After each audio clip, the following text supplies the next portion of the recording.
एक सुंदर तरुणी असते आणि तिचं एका तरुणाबरोबर लग्न होतं। लग्न झाल्यानंतर या दोघांच्या सुखी संसाराचा गाडा अगदी उत्तमरित्या चालू असतो, कारण की तो नवरा एका चांगल्या कंपनीत मोठ्या नोकरीला सुद्धा असतो।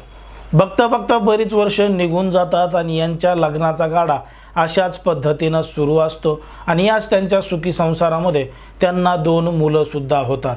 मग एक दिवस अचानक तो जो नवरा आहे त्याच्या बायकोला बाहेर फिरायला घेऊन जातो आणि तिकडच मुक्कामाला थांबतो। एका हॉटेलमध्ये गेल्यानंतर हॉटेलमध्ये राहिल्यानंतर जेव्हा सकाळ होते तेव्हा त्याची बायको त्या व्यक्तीला भांडू लागते आणि त्या व्यक्तीविरोधात पोलीस स्टेशनमध्ये जाऊन गुन्हा सुद्धा दाखल करते। सुखी संसाराचा गाडा 10 वर्ष चालू होता। त्यानं त्याच्या बायकोला हॉटेलवर फिरायला नेलं आणि त्या बायकोनं नवऱ्याविरोधातच का गुन्हा दाखल केला, असा एक मोठा प्रश्न तुम्हाला पडला असेल। नक्कीच आपण सविस्तर याविषयी सगळी माहिती सांगणार आहोत, पण जर तुम्ही अजूनही आपलं चॅनल सबस्क्राईब केलं नसेल तर लगेचच सबस्क्राईब करून घ्या आणि बाजूला असणाऱ्या बेल नोटिफिकेशनला सुद्धा ऑन करायला विसरू नका। आता ही काही जी संपूर्ण घटना आहे ती आहे बेंगलोरची।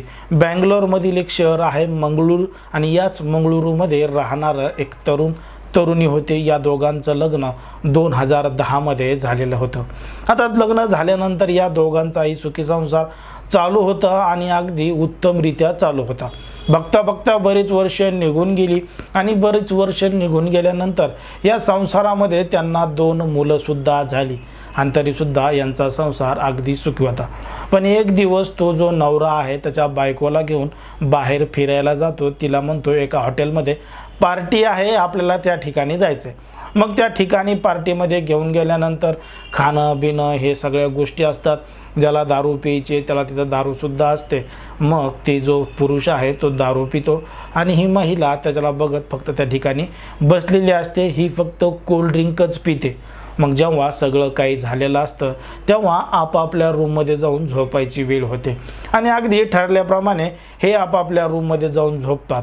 पण झोपल्यानंतर ती महिला जेव्हा सकाळी उठते तेव्हा तिचं डोकं दुखू लागतं आणि संध्याकाळी नेमकं काय झालंय हे तिला काहीही आठवत नाही।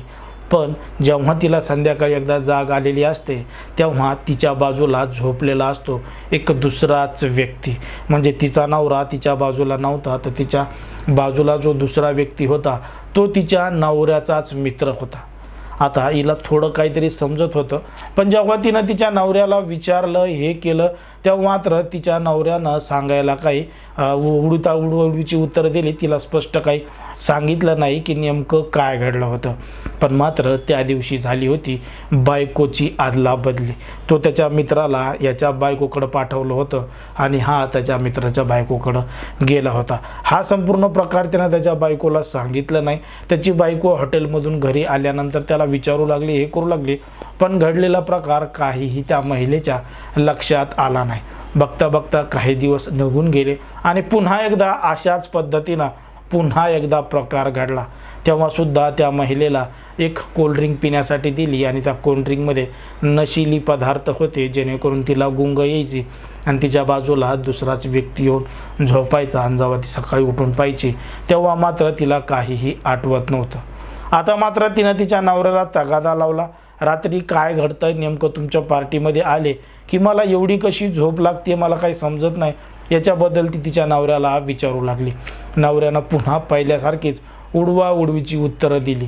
पण आता मात्र ती महिला घरी आल्यानंतर तिचा नवऱ्याचा मोबाईल तिनं घेतला आणि नवरा काहीतरी कामामध्ये व्यस्त असतानाच तिच्या नवऱ्याचा सगळा मोबाईल तपासला।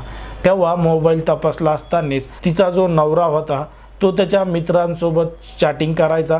व्हॉट्सअपच्या माध्यमातून चॅटिंगमध्ये जे लिहिलेलं होतं की तुला कशा पद्धतीनं मज्जा आली, तू कशा पद्धतीनं एन्जॉय केला, ह्या सगळी काही जी चॅटिंग होती त्या महिलेनं वाचली आणि मग महिलेच्या संपूर्ण गोष्ट लक्षात आली की तिचाच नवरा कशा पद्धतीनं त्याच्या बायकोची आदलाबदल करायचा।